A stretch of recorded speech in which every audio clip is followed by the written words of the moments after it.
live session where we're going to hear from Sandy Brown about pilgrimages in Europe and walking long distance and about publishing guidebooks.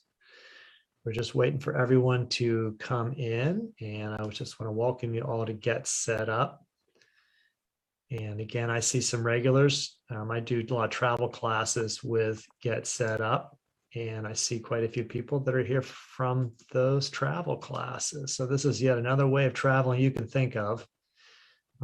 In terms of transportation, walking is the cheapest, but just takes longer to get from one point to another, but you see more while you're going. So, hi, Nathan, welcome. Glad to have you here. And Danya and Carmen and Sherry. Hi, Sherry. And I see Liz. Hi, Liz.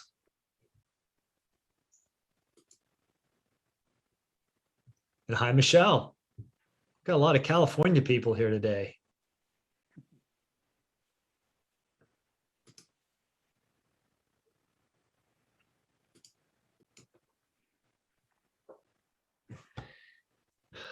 I'm going to go ahead and start. We've got a few more people coming in, but get all them in here. I want to welcome everybody. This is our special noon Eastern time, 9 o'clock Pacific time, 6 o'clock Paris time event to hear from Sandy Brown, who is in that Pacific time out on the West Coast. And I want to welcome you all to Get Set Up. A lot of you are regulars, but I'm Russ, a Get Set Up guide, and I'm going to be your host today. If you are new to Get Set Up, we're a community of active older adults who are looking for ways to stay active and inspired. And we're thrilled to have Sandy with us today to discuss his pilgrimages in Europe and the guidebooks he's created with them, and also some of the pilgrim groups he's led. And so we're inspired both by walking and also by how you've managed to take a personal interest and channel it into sort of a vocation. Before we get started, I just want to cover a few housekeeping items for anyone who is live. In other words, you're a learner here with us. We're really glad to have you here. And there will be a Q&A at the end with Sandy, but I also want to just encourage you while he's speaking, go ahead and put your question in the chat, and we'll make sure we field all those questions and see if we can get them all answered at the end. If anyone is also in live with us live, if you'd please mute, that way we won't hear any background noise like a dog barking or the doorbell ringing. If anyone is joining via Get Set Up TV on Facebook or YouTube, you're welcome to put your questions in the comments field there. And again, we'll try to field those and address those questions. Also, again, I mentioned we'll do a Q&A at the end. There may be a chance also just to ask some direct live questions. We'll see how many get put into the chat. I just want to start then with introducing our special guest. Sanford Sandy Brown is an author, a community activist, a long distance walker, and an ordained minister from Seattle, Washington. In 2020, Sandy joined Cicerone Press as an associate publisher for Caminos and Pilgrimage Books. He also has written several guidebooks. That's how I first met Sandy, was through his book on the Way of St. Francis, the Via di Francesco in Italy. I actually walked that in 2019. I used his guidebook, and through that got in touch with Sandy and became friends with him. Sandy, besides working at Cicerone Press, I should mention Cicerone Press is the largest publisher of guidebooks in English, I think. Am I right, Sandy? Largest publisher of outdoor guidebooks. Walking, trekking, mountaineering, biking. Okay, and they're like one of the top 10 publishers overall in the UK, so they're based in the UK. Sandy says that after reading The Pilgrimage by Paulo Coelho in 1992, he got interested in walking the Camino de Santiago, the Camino Frances in particular, and so he finally walked it in 2008. And since then, he's walked not 9,000 miles, but 12,000 kilometers. Is that right, Sandy? On trails in the US and in Europe and in the US. And when he's not walking, he enjoys yoga, sailing, and piano. He has 2 grown sons, and his wife, Teresa Elliott, is a yoga instructor. We're going to talk today a bit about... Russ, let me just interject. I should have put there that I have 1 grandchild and 1 grandchild on the way, too.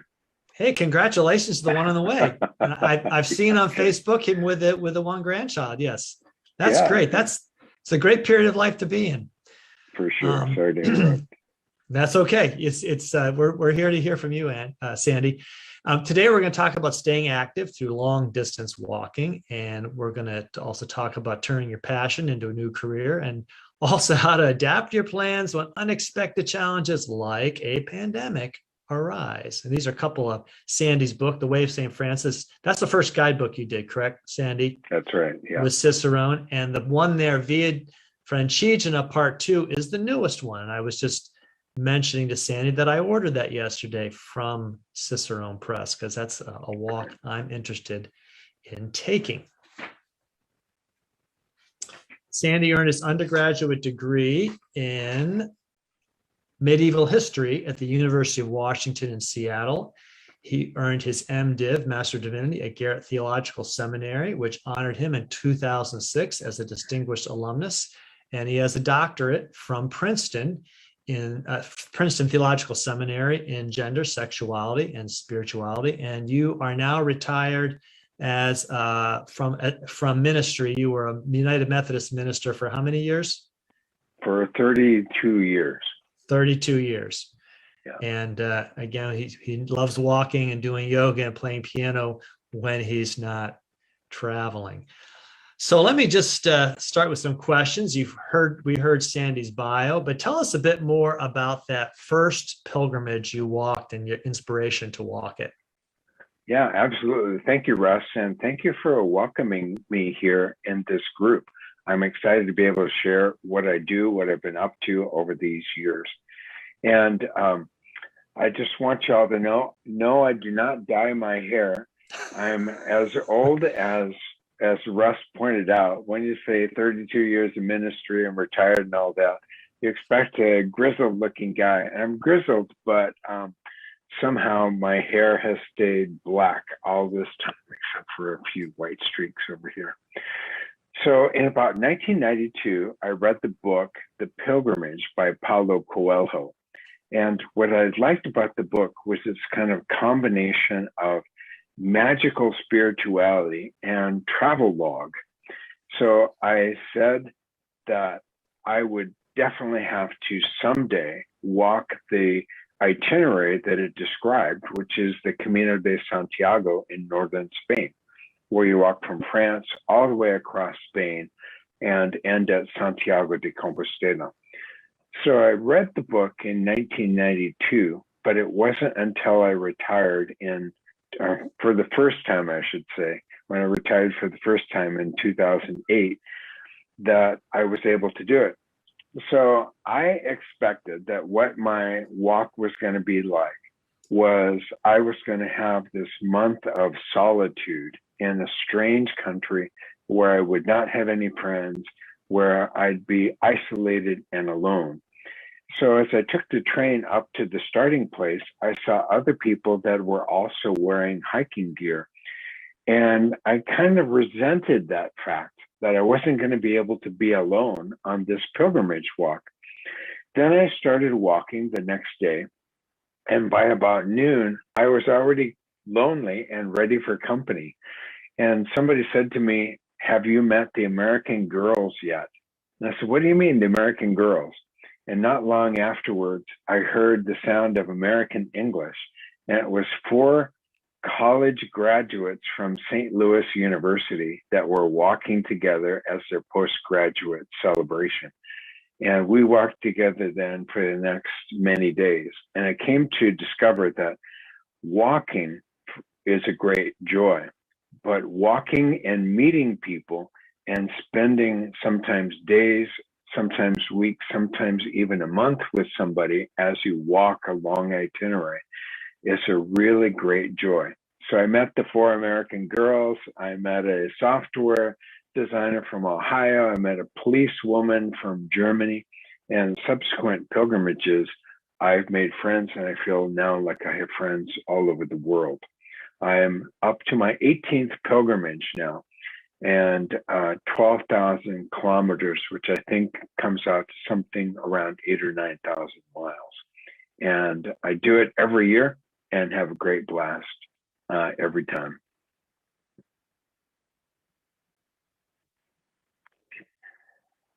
Sorry, Russ, you mean, yeah. Yeah, I better unmute myself.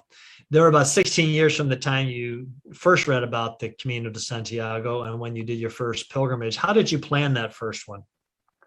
Well, at the time, there were not many resources available for planning. So I went on to an internet forum, which was like a online bulletin board. Remember when we had those back in the day? And Facebook wasn't much of a thing then. And so I asked questions, I learned, I bought a guidebook, and I don't mind giving a plug for guidebooks, as you might assume. I bought a guidebook, and the guidebook had a packing list and it had directions for how to get to the starting point and how to get home from the ending point. So I bought it all. I knew that one of the worst things you can do is bring too much stuff. So I carefully sorted out what I was going to bring. And my wife gave me a greeting card for every week that I would be walking. And it was going to be 6 weeks. And so it was 6 greeting cards. And each greeting card probably weighed about 2 ounces. And 6 cards together were 12 ounces. So the first thing I did when I got to my first stop was I opened up and read all of the greeting cards, and then I tossed them away. And my wife was like, "Are you kidding? How could you possibly do that?" And my answer was, well, every ounce is a big deal. And so to carry 12 ounces of greeting cards with me was just going to be too much. So part of it in preparation was making sure that I managed my fears and that I was only packing what I absolutely needed. Even then, I got some things wrong. I wore shoes in the springtime that didn't have enough waterproof aspect. And so by about 10 days into it, because it was rainy weather, my feet were covered in blisters. So when I got to the next big town, I bought a better pair of shoes to wear and continued to try to adapt every step of the way. But it was really a guidebook that helped me out. It was somebody else that took the time to write suggestions about what to do. And I really appreciate that. Now, one of my guidebooks is in direct competition with his. But, you know, the more guidebooks, the merrier, because people need a lot of help as they get started on these long distance walks. Trying to keep any background noise out. On the one hand, it's really important to not over prepare, not over plan, overthink something, because you want to have spontaneity, but you really have to do at least some planning and be prepared, because you know, there's things that most of us don't walk long distances every day, so we don't stop to think about blisters or types of shoes. The other thing about a guidebook is that you'd really be kind of ashamed to walk through one of the world's great cultural heritages, maybe something 1,000 or 2,000 years old, and not know that you walked right past it. Say a bit more about walking alone, about walking solo and solitude. Yeah. Well, on the Camino Frances, the Camino de Santiago, you can be alone as much or as little as you want, because in a normal year, probably about 300 or so people leave the starting point on the same day and roughly at the same time, someplace in the morning. And then more and more people join that wave as they start a little bit later on the trail. And some people start as late as 100 kilometers on the trail. So at any one day on the trail, you may see 50 or 100 people. Now that's the Camino Frances. My next Camino was the Via de la Plata, where I walked on the Sonobrace route from Puebla de Sanabria to Santiago de Compostela. And I only met one person that entire time. He happened to be a colonel in the Estonian army, and he loved to talk about theology. But otherwise, I was by myself. And in most of my pilgrimages, that's the way it works. So when you're by yourself, then it presents a new kind of opportunity. For me, the opportunity of being alone is that I get to contemplate and meditate. And so to me, walking is a meditation. And I do it in a kind of an informal way. So I'm walking, I'm focusing on my breathing, I'm emptying my mind, I'm just thinking about very simple kinds of things, and that becomes a gift. So I'm not meditating on something, I am just aware in a different kind of way. So the only things when you're walking long distances that you have to worry about after a few days on the trail is, where am I going to eat and where am I going to sleep? And a few other kinds of things like, how are my feet doing and such.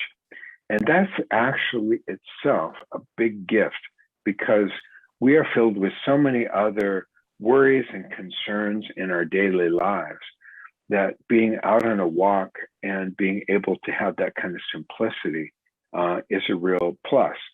And so I empty my mind. I am content to let it just be empty. I don't have to have a content. I'm not listening to my earbuds. I'm listening to the sounds around me. And after a time, it becomes another sort of world. So for instance, on let's say a 6-week walk, I will never have sat inside of an automobile. And sometimes even the sound of an automobile driving past me is annoying, because I've been listening to the birds, I've been listening to the wind, to the sound of the seashore, to my own singing or whistling, to the sounds of my feet as I have each footfall on the gravel or on the ground. And so walking long distance becomes a meditation in simplicity. And I think it carries all kinds of lessons for us in our complicated world, where if we're content to live simply, we can find kind of a happiness that otherwise is elusive to us in our lives. Yesterday with Linda Harris, who organized the We Walk with Harriet walk from kind of the Underground Railroad Freedom Trail in Eastern Maryland up to Philadelphia. She said a lot of the same thing. And I know from my own experience in walking the Camino de Santiago, there's a change that happens when you are walking outdoor all day, every day for a long period of time. And I think you've explained that well. And so that's just a huge benefit that a lot of us don't know is coming to us when we begin to do a pilgrimage like this. Yeah, it's interesting. You focus on being outside. That's really it, because a lot of our time otherwise is spent inside. And when you get up in the morning and you're out the door at 7 o'clock and you don't come back inside until 7 p.m., and especially right now when, or at least the last 3 months, last year, when restaurants were closed or even eating outside, you might get something for takeout and eat it on a curb or sitting on a path. That's completely different. It's different life. Of course, I'm spraying myself with sunscreen a couple of times a day. I'm wearing my straw hat, but it's the joy of being outside that's part of the joy of walking. And I think it is a reminder that the way that we're created is to spend a lot of time outdoors.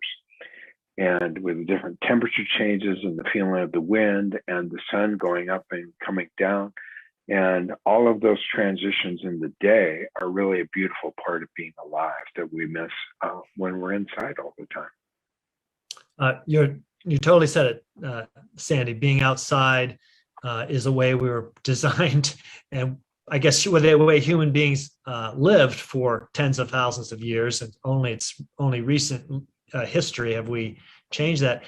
Say something, can you, about this is a big one to me, about digital devices and computers and all that.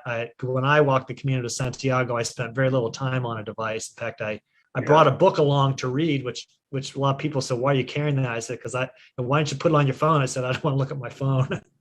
Yeah. People don't want to hear this, I think, but I believe it's true that you are spoiling the experience when you are plugged in while you're doing a long distance walk. And I'm sorry if I'm offending anybody by saying that, but imagine that you've got your playlist on your phone, you've got your earbuds in your ears, and you're walking through northern Spain. But what you're experiencing in your brain is Seattle, Washington, or or New Jersey, or Nashville, or Los Angeles, or whatever. And to me, that almost expresses an addiction. And instead, if you unplug, then you're opening yourself to the experience. And I hate to think that if somebody is walking across the plains of Spain on the Meseta, that they would be listening to Coldplay instead of hearing the sound of the wind and the singing of the birds and the conversation that they might have with somebody else. One time I ran across a pilgrim who had strapped onto his backpack a radio, and he said, "I'm doing this as a favor to the other pilgrims, so you can listen to music while you're walking." It's like, I couldn't get away from him fast enough, because first of all, it was the music that he chose, not the music that I chose. And secondly, it was tainting the experience with something that was completely foreign to it. And if I'm going to walk a long distance, I want to be able to hear and taste and smell what I'm experiencing all around me.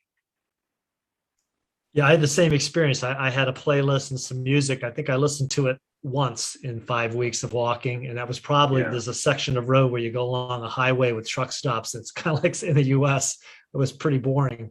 But one thing I noticed, I live in an area where there's a lot of bird songs. So I wake up to the sound of the birds. But I noticed in Spain, I was listening to different bird songs. And I was very attentive to the birds in front of me, the birds' songs. So you really open your mind up to nature. Yeah, the one thing I would say is that if you plug in, let's say at night, and you're in your bed and you have a hard time getting to sleep, that's the time for your earphones, because then you can go to sleep to some music that'll help you sleep. So, or maybe a book on tape that'll help you drowse off. So it's not that there's no place for them. It's that if you close yourself off to the experience as you're walking, then you're missing something.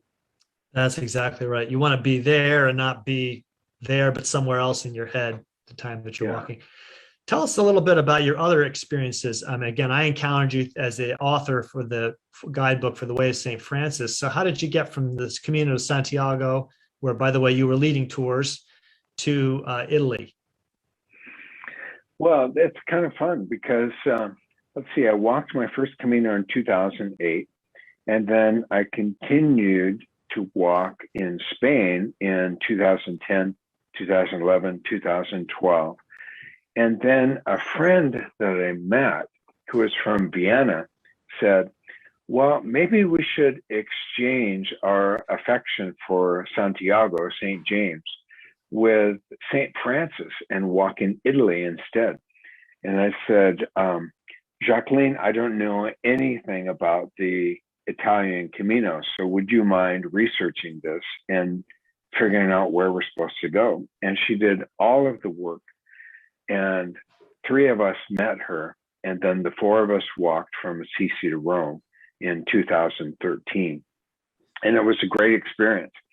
You know, I had proposed a guidebook to Cicerone Press on the Camino del Norte after I walked it, because I had used the French guidebook and Spanish websites in order to walk that Camino. and there wasn't a guidebook in English. And when I contacted Cicerone Press, they said, well, we're working on one right now. It should be out in about 6 months. So I was super disappointed in that because I really wanted to contribute. But then I realized that the Way of St. Francis, the Via di Francesco, didn't have a guidebook. And so I proposed that guidebook to Cicerone, and they said yes. So then the next year, I went by myself. I spent a month in Italy to learn Italian. I walked the route for a month, and then I parked myself in a little apartment in Perugia, Italy, so that I could write the basic outline of the book. Then I came back home because I was limited to 90 days. And that's really how I got my start. Now, the Way of St. Francis book is in its third printing, and it's been a successful little guidebook. Then Cicerone Press asked me to write a guidebook on the Camino Frances, the main Camino route, which I did. And I agreed with them that if I did that guidebook for Cicerone Press, they would have to let me write the Via Franchijanet guidebook, which they have and which I've been writing.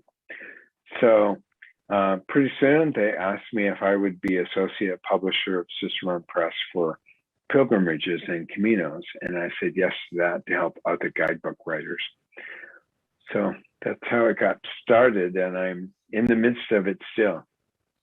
So in many ways, your journey with writing guidebooks is kind of like a journey on a pilgrimage. You never know what quite's going to happen next, but something surprising turns up for you just when you weren't expecting it.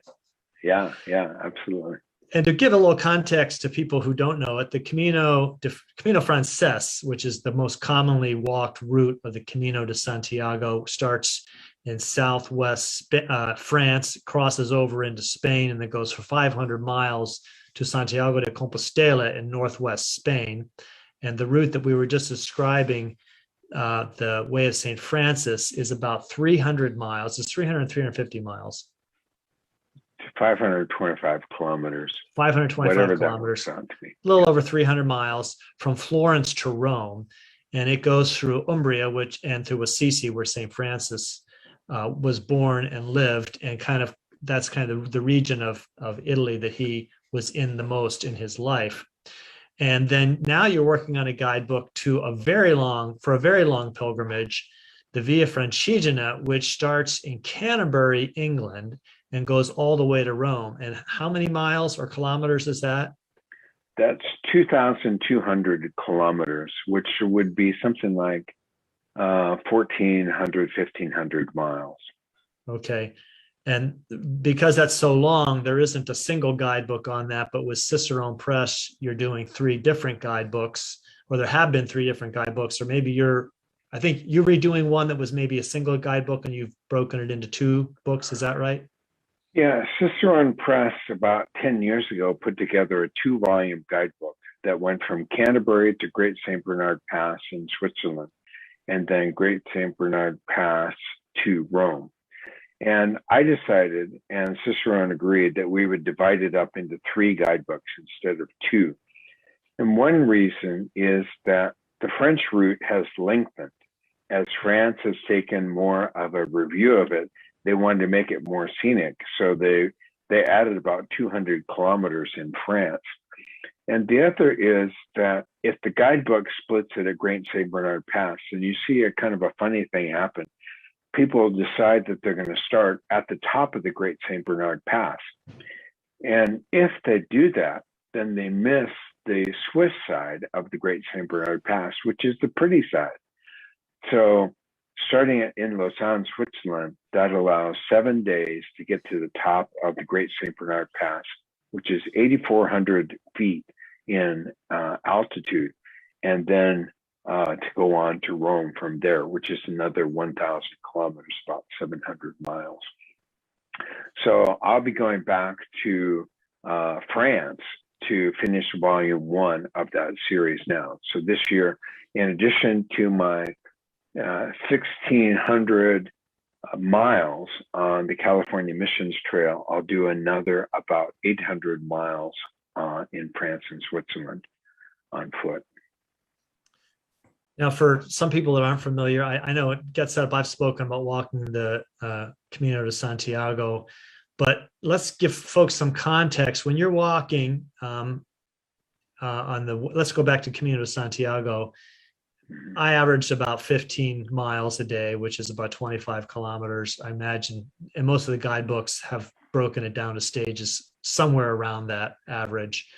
And then that amounts to something like 5 to 6 hours of walking a day. And then at night, I stayed in albergues, which I'm thinking you did also. There are many options for lodging along the way of the Camino de Santiago, though you don't have to stay in albergues. So maybe you should describe the albergues a little bit and some of the other lodging options. Sure, sure. An albergue is a hostel, and the size of a sleeping room in an albergue can be anywhere from 4 beds to 100 beds. So it's a little surprise when you get to an albergue or hostel and you walk in and you see 50 double bunk beds in the room. And so my wife and I were stopping at an albergue in a town called Osabrero. And we stood in line to get our bed assignment. And the person in line said, okay, we're giving you bed number 34 and 36. And I thought, no, wait. I want to be next to my wife. I don't want to be away from her. And so I asked for bed number 35. And the helper at the hostel said, no, we don't usually do that way, but we'll give you bed number 35 if you want. And so then we got in and we realized that it was bed 34, bed 35 on top, and then right next to it was another set of bunk beds with bed 36 and 37. So I had ended up asking for the top bunk of the bunk bed, which left Teresa on the bottom bunk right next to another bed. And so we thought, okay, who's going to show up for this other bed? And it ended up that two big, burly, hairy Italian guys were in the beds next to us. And so I had arranged for my wife to have to sleep next to this big, hairy Italian guy. So things can go wrong if you don't follow the exact guidance of people when you get set up. In that room, there were about 35 double bunk beds. And this is all pre-COVID. Now they have greatly reduced the capacity of the sleeping areas. And so it's about half of that or less than half. But typically in a European hostel, you'll have a dormitory that is both sexes. And then you'll have bathrooms. And the bathrooms are divided a little bit differently. And Americans have to get used to this. The stalls, like the toilet and the shower stalls, are private, but the sinks are unisex. So you may be brushing your teeth next to somebody of the opposite sex that just got out of the shower. And you kind of get used to a little bit, it's being a little bit closer to members of the opposite sex than you would be in an American hostel where things are completely divided, male, female. But the hostel experience ends up being one of the great parts of the Camino life, because when you're not sleeping, then you're maybe cooking dinner together, or you're sitting together to have a refreshment, or you're just talking, or you're doing your laundry together. And oftentimes that means at an outdoor sink with a scrub brush where you're washing your clothes and then hanging them on a clothesline. So that's one of the most social times of outdoor walking. It's really one of the cool parts of being on a Camino, where there are regularly spaced hostels, so that that kind of experience happens on a very regular basis. So when you're in the hostels or in the albergues in Spain, there's a lot of capacity because a lot of people walk it. What do you experience in Italy? In Italy, there's a similar arrangement, but the hostels are much smaller. So you may find yourself at a small room inside of a church or inside of say a city hall. And it may be a room of about, say, the size of a bedroom in a suburban house in the United States. But there may be 3 double bunk beds, and that may sleep 6 people. And then there'll be a very simple bathroom and shower nearby. So the smaller, or the hostels are just a little more modest in Italy because of the numbers of people involved. On the Camino de Santiago, in a normal year, up to 300,000 people walk. On the Via Franchijanet, combined with the Via di Francesco, it would be about 20,000 people a year. So a very great difference in capacity and numbers of pilgrims. And in addition to the hostels, there are other places, especially in the Camino de Santiago, where a person can stay. So we might have some people with us who imagine there's no way I'm going to sleep in a room with 70 people, Right. But they've got other accommodations. Yeah. And you have many different choices, but there are varieties of hotels.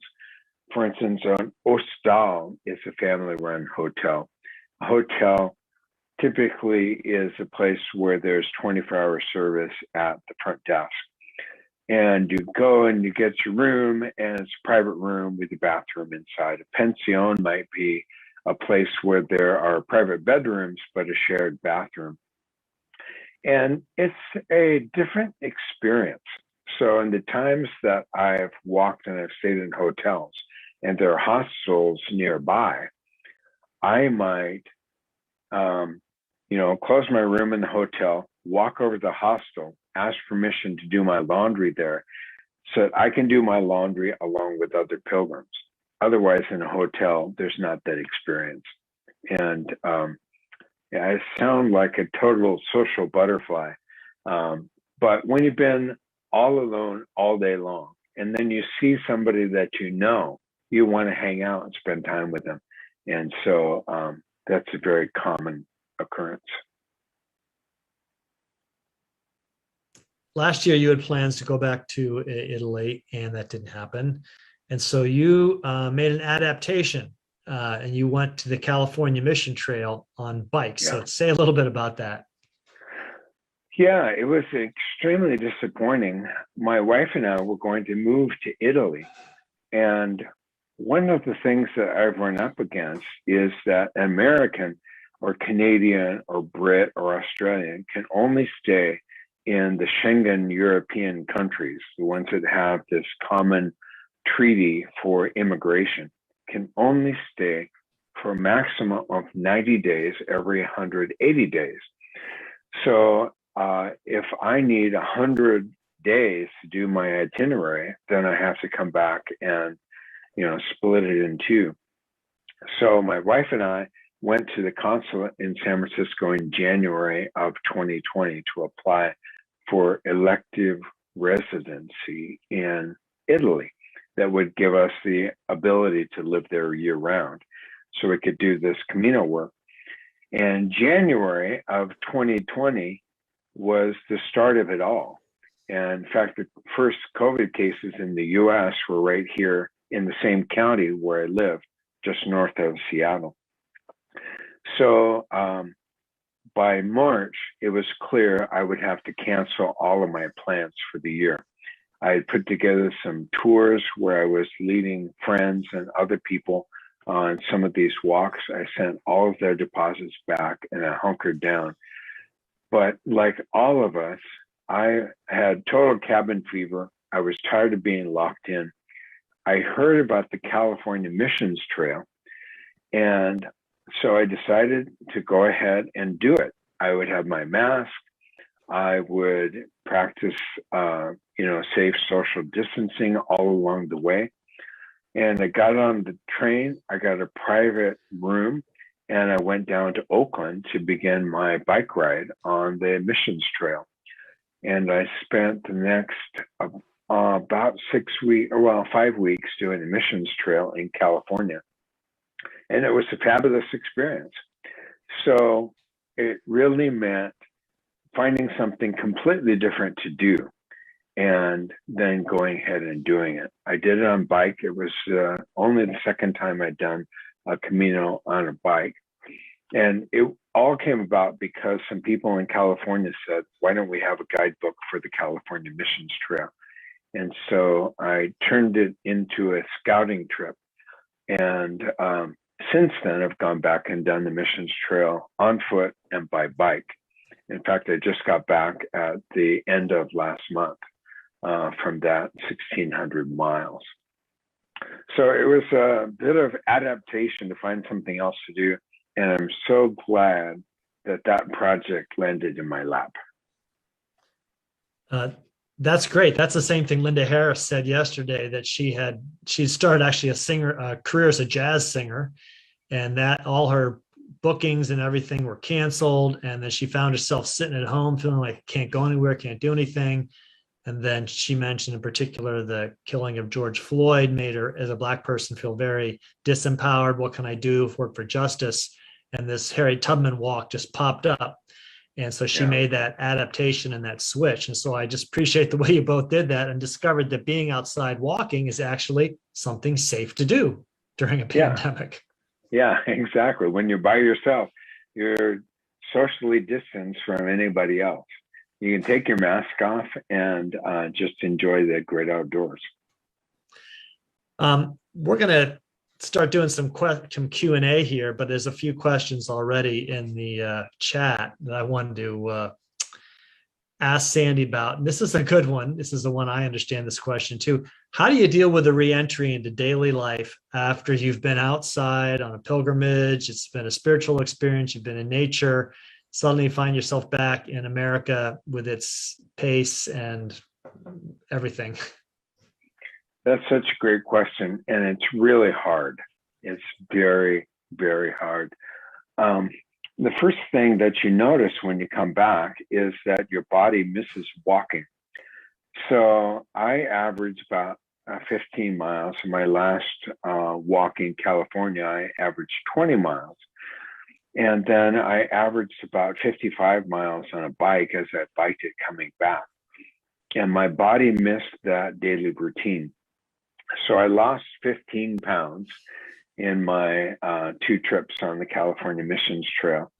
And I'm proud to say I've only gained 5 pounds back. But that's really the challenge. It's, are you going to return to a sedentary life? Or are you going to take the lessons that you learned and the new abilities that you have been able to achieve? Are you going to take those and put them to work? So it's really hard to walk 20 miles when you're living in suburbia. I drive down to Green Lake in Seattle. Those that know Seattle know that it's a lake right inside of the city. And I walk around it either once, twice, or 3 times. So 3, 6, or 9 miles. I can squeeze out about 10 miles. And I enjoy being outside. That's my walk that I do. I haven't touched my bike since I got back home, but that's the physical transformation that happens. And you do have to decide that somehow you're going to continue that work, even though there's not the daily requirement of getting from point M to point MN or to point O or point P. Then there's the mental transformation also. And there's a kind of ambivalence about coming back. The good side of it is you're back with your family, your wife, you're back in your home setting. Everything is comfortable. Now you have more than 2 pairs of pants and 3 t-shirts to wear. You can wear anything you want. You're sleeping in your own bed. You don't have to worry about where you're going to sleep that night. You have your loved ones around you. That's all beautiful. But you have to find a way to recapture the quiet. And that's the new challenge. Where do you find the quiet? For me, I find it in reading and I find it in my daily walks, but it's a challenge. And what it's meant for me is that I plan a long walk every year, every single year, and sometimes multiple walks in a single year, so I can get back to the peace and the joy of long distance walking. Great. So here's a question from one of the learners. You're in a long distance walk and you're all by yourself. What do you do if you twist your ankle? That could be a tough thing. I always have my cell phone with me. And so I'd have to call 911 or something like that. I did injure myself one time while I was on the Via Franchijanet. And what happened was I was walking all day on asphalt. And if you know, roads are always shaped like this if you did a cross section. And so if you're walking on the road, you're always walking at a little bit of an angle. And after a while, that's very, very hard on your feet. So when I can, I walk in the middle of the road, right on the yellow line. In this case, I wasn't able to, and I had to walk like that almost all day long. And my foot ended up with a metatarsal injury, and like twisting my ankle, except farther down in my foot. And I was still 8 miles away from where I needed to go. And there was no town in between. I was out in the farmland. So I just walked very, very slowly. I limped my way back to where I was going. And when I got there, my first concern was, what am I going to do with the rest of my trip? Because this was day 2 of a 30-day trip. So I decided that I was going to have to rest, get a brace, and I might as well do that in a fun place. So I got on the train and I went to Parma, Italy. And I rented a bike because I could still bike even though I couldn't walk very well. And I hung out in Parma for about 4 days. And Parma is a great town. That's where Parmesan cheese comes from. And after 4 days, I was able to walk some, distance, like 8 or 10 miles. So I got back on the train and went to the distance where I would have been if I had been able to continue to walk. And I picked up again. But that meant about 5 days that I had missed on my itinerary. And it took me 3 or 4 days to really get back in complete shape so I could walk the same distances I would otherwise.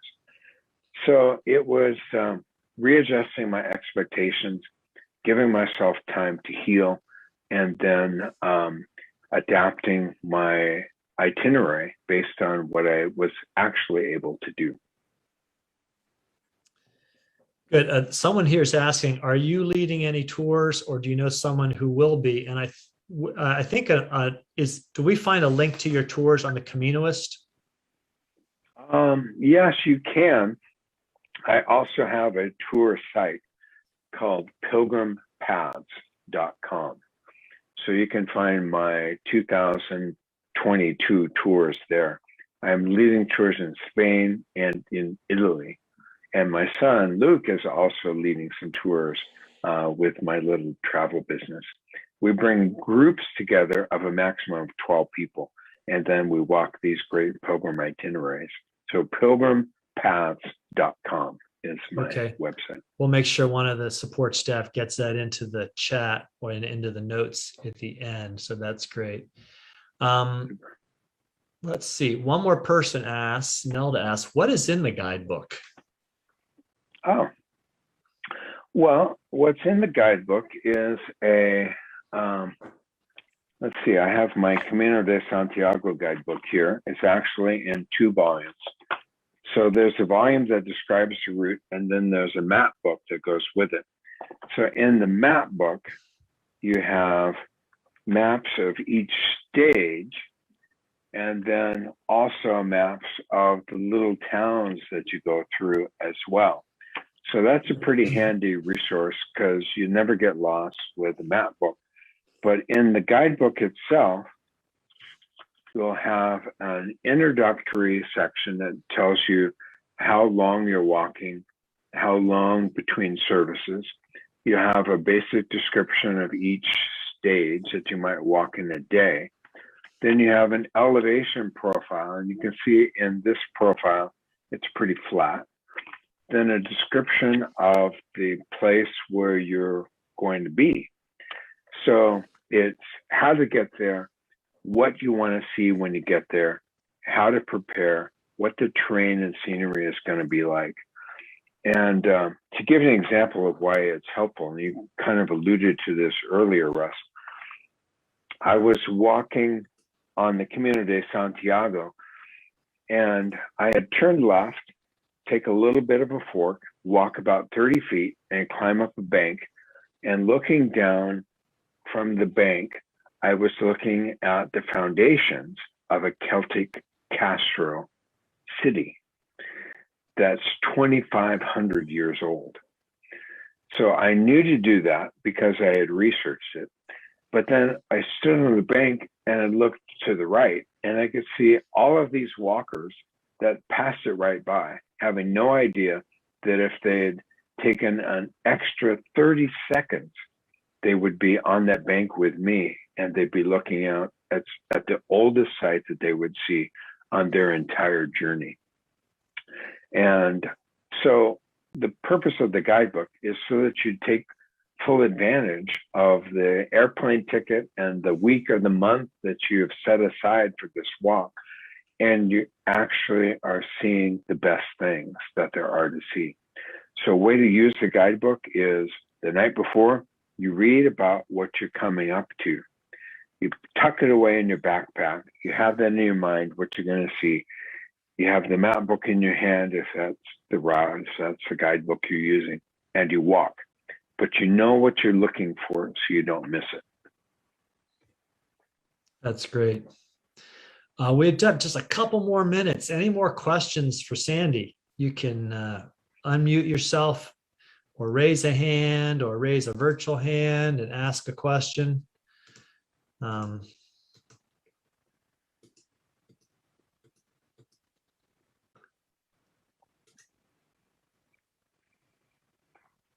You know, while people are waiting, I could just finish the story for you with my wife and the burly Italian guys. So through the evening, I did things like I lowered a towel down between the beds so that she wouldn't have to sleep right next to the guy. Here's my wife right here, by the way. She'll verify this story. And I said, well, you could put your head here, and then his head would go the other way. And she's like, give it up. It's going to be just fine. And sure enough, it was just fine. She was much more relaxed about it than I was. So Carolyn Platt's got a question. Carolyn. I was just going to comment before I climbed Kili, some of my students told me to wear knee-high nylons, and it prevented the blisters. And they were right. Yeah. That's a variation of a theory of blisters, which is that the primary reason you get blisters, you got your foot inside of a sock, and the foot is moving around inside of the sock, and you get blisters because of that friction. So with the nylons, what happens is the nylons stick, or also do this with silk sock liners or spandex kind of socks. They stick to your foot so thoroughly that there's not as much friction, and your foot and the sock slide together around inside of your boot or shoe. So it's a good suggestion, and I've incorporated that into my own strategy for blister prevention too. In 800 miles on my last Camino, I had one blister. It was a little bit painful for a day. I took care of it and had no more blisters in 800 miles. Okay, last question. Someone says if you don't have a full month to take off, maybe 2 weeks, 3 weeks, what would you suggest? Any walks you would recommend to someone? Yeah, well, two. Number one, I would say walk from Malayon to Santiago on the Camino Frances of the Camino de Santiago. It's a great walk. It's across two mountain ranges, so it's not necessarily easy, but it's in forests, it's along pathways, and you get a real feeling for what a Camino is like. The second choice, if you're in shape and you're ready for a challenge, start in Lausanne and walk to Lausanne, Switzerland, and walk to Ivrea, Italy, where you cross over the Great St. Bernard Pass. 2 days of kind of tough uphill walking, about 10 miles a day, gaining about 3,000 feet elevation. But when you get to the top, you get to where St. Bernard established his hospice 1,000 years ago. You see where the St. Bernard dogs were bred in order to help out stranded hikers. And you're in the midst of the Alps. And it's a very accessible way to experience crossing the Alps. And so those are just two examples of some great things you could do. Okay. We'll do one more question. Someone asked on Facebook, how do you prepare physically? Oh, I think it's good to train in advance. Some people say, you can just train while you're walking. I think that especially if you're not used to long distance walking, you should start working up your distances with your backpack on. And that means start at what your current capacity is. If you can walk 3 miles, no problem, then walk 3 miles, add your backpack, and then every week add another mile to your distance. And that way you can slowly build up your stamina to be able to do the walk. The most important thing about the training is not just your cardiovascular ability, your strength. It's also being certain that your socks and your shoes and your backpack are working in such a way that you're not going to start getting blisters or tendonitis, because those are two things that would end your walk if you're in some foreign country and you're unable to treat those well. So do some training, get your distances up with the backpack on, and that'll help you lose weight as well, if that's an issue for you, as it is usually with me. And then you're ready to enjoy your walk from day one. Great advice. Great advice. Well, we're pretty much at the end of our time with Sandy. And I really want to thank you, Sandy, for being with us. This has been a great experience. I think we've learned a lot. We've enjoyed hearing your story and about your many pilgrimages, which I envy. I'd love to take more myself. We'll take more myself before too long. So I'm looking forward to that. Also to using your guidebooks. If you want to continue learning about Sandy and his walks, you can follow him on Facebook and also on his blog and website, which you'll get the information about that in your show, in your class notes, in your email at the end of this. I want to thank the audience for being here, especially those of you in the front row, those who registered for the class and have been live. You've had a real treat. I'm glad to have you here.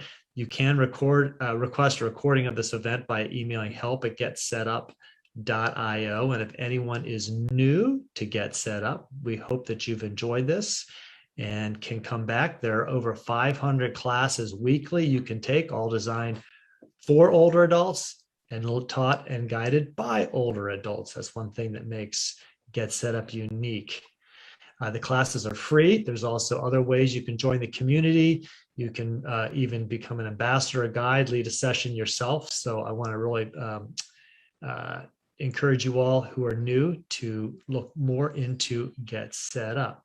And we hope to see many of you in future Get Set Up classes.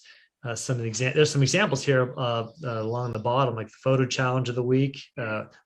These are many fabulous photography classes you can take with our great guide, Scott Sleek. And again, there's guest speakers every week. You can come back and hear those. Anything more we need to do before we close today? Well, I really want to thank Sandy for being with us, for all of you who joined us. And it's been a great experience. I've really enjoyed it myself. Wish it could go on longer. Anybody who is inspired to go out walking, please do go grab your shoes or your sandals. As we say, walking is one of those things that pretty much everybody can do. All you need is a good pair of shoes or sandals on your feet. Thanks, everyone again. Thank you, especially Sandy, for being with us. And we hope to see some of you in more classes. And I'll say